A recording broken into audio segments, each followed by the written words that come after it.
Hi friends, मी आज भोगीची भाजी बनवत आहे. सो तुम्हाला दाखवत आहे की मी इंडक्शन पेटवलाय, कढई ठेवली, कढई गरम झाली की आपण त्यात तेल टाकू. सो कढई गरम होईल.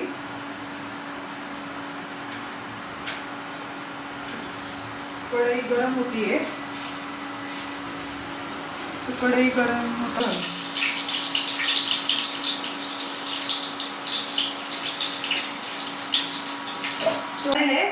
सो आपण आता यात मसाला टाकू. जो वाटलेला मसाला आहे ना तो टाकून देतो कढईमध्ये.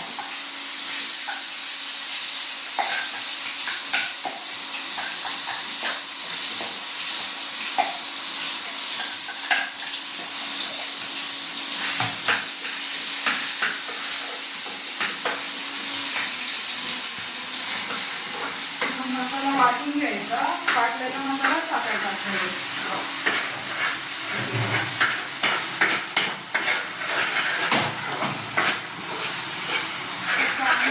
एकत्र होऊ दे मसाला. तो हा मसाला वाटलेला आहे. मसाला वाटला म्हणजे ह्यात मी सुकं खोबरं, मिरची, कांदा, टमाटा, तीळ, अजून काय म्हणतात त्याला, हे सगळं वाटून घेतलेले. हे वाटलेला मसाला आहे. हा मसाला मी टाकत आहे. मसाला चांगला परतून घ्यायचा.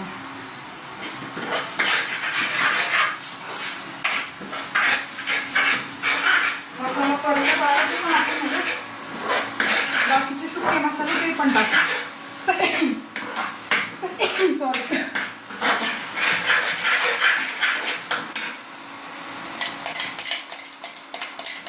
थोडासा वाटलेला मसाला आहे तो टाकते मी.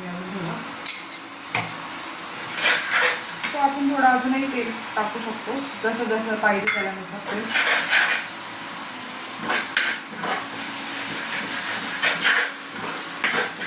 मसाला चांगला भाजून घ्यायचा. भाजल्यानंतर सुका मसाला आपण टाकू द्यायचा.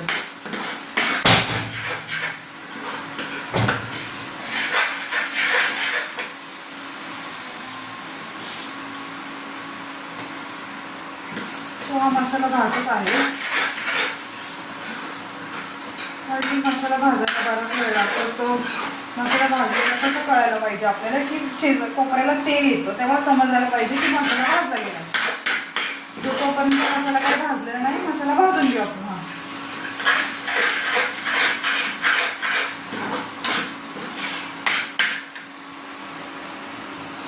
सो हा मसाला भाजत आहे, बघू शकता तुम्ही.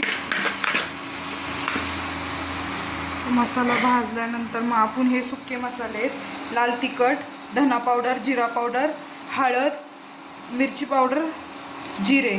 हे घरी मिरची पावडर मम्मीने बनवलेली. हे कोथिंबीर आहे.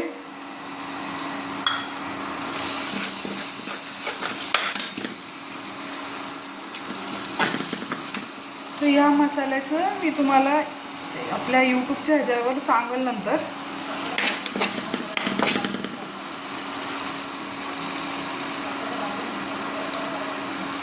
मसाला भाजून घेतल्यामुळं तो परतायला काही एवढा वेळ नाही लागत, कारण की आपण तो मसाला हे केलेला आहे परतून, म्हणजे जेणेकरून तो एक हे करून ठेवलेला आहे.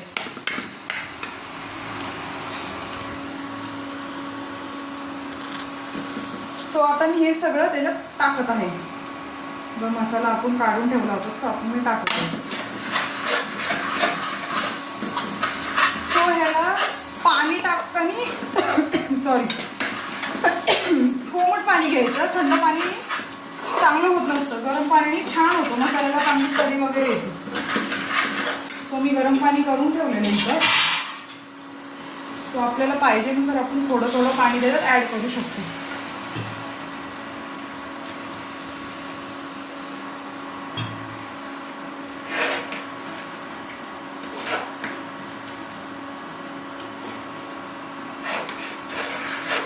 भाजीला थोडी उकळी येऊ दे.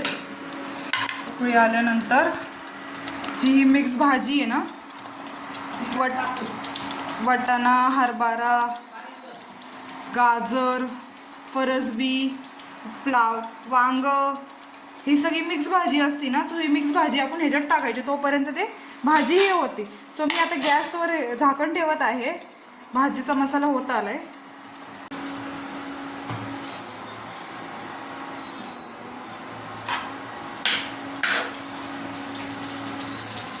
ही भाजी हे व्हायला लागलेली, भाजी आपण टाकून देऊ ह्याच्यात. ही भाजी केलेली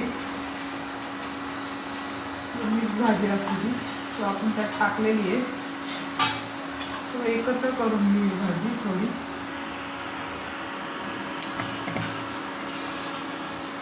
जे मी हे केलं होतं ना त्यात थोडंसं पाणी टाकते, मिक्सरच्या ह्याचे राहिलेलं ते पण आपण त्याच्यात वाटलेलं, त्यात थोडंसं मी पाणी टाकून ती पण भाजी हे टाकून देते त्याच्यात. तो म्हणजे मसाला आपला हे होणार नाही. सो भाजी ही थोडा वेळ उकळू द्या. उकळल्यानंतर आपली भाजी तयार आहे खाण्यासाठी. सो तुम्ही बघू शकता मी कशी केली आहे. सो प्लीज आपल्या चॅनलला जा, लाईक करा, शेअर करा. ही भाजी खायची बाजरीची भाकरीबरोबर ही भाजी खातात. सो ही भाजी सो मीठ पण राहिले, मीठ टाकायचं आहे त्याच्यात चवीनुसार. तुम्हाला पाहिजेनुसार तुम्ही तुमच्या ह्याच्यात मीठ ॲड करू शकता. सो ह्या मिठाचं महत्त्व असं आहे की हे मीठ हे आपल्या शरीरासाठी खूप चांगलं आहे. याला रॉक सॉल्ट पण म्हणतात, सौंदो मीठ पण म्हणतात. सो तुम्ही तुमच्या आहारात हे मीठीचा जास्त वापर करा. आम्हीही करतो, तुम्हीही करा. सो भाजी ही उकळल्यानंतर ह्यात थोडीशी कोथिंबीर टाकू. सो ही भाजी सर्व झाली बाजरीच्या भाकरीसोबत. भोगीची भाजी भाकरी आजचं मेनू आहे. सो ही भाजी बघू शकता, ही उकळली की आपण खाण्यासाठी तयार आहे ही भाजी. सो मी ह्याच्यावर कोथिंबीर पण टाकत आहे. सो ही गार्निशिंगसाठी कोथिंबीर टाकत आहे. सो तुम्ही पाहू शकता ही माझी भोगीची भाजी तयार झालेली आहे. आता लवकरच सर्व करते बाजरीच्या भाकरीसोबत. सो तुम्ही आपल्या यूट्यूबच्या चॅनलला जा, लाईक करा, शेअर करा, सबस्क्राईब करायला विसरू नये. सो यूट्यूबवर आज मी लॉंग व्हिडिओ टाकला आहे भोगीच्या भाजीचा. सो बघा. बाय.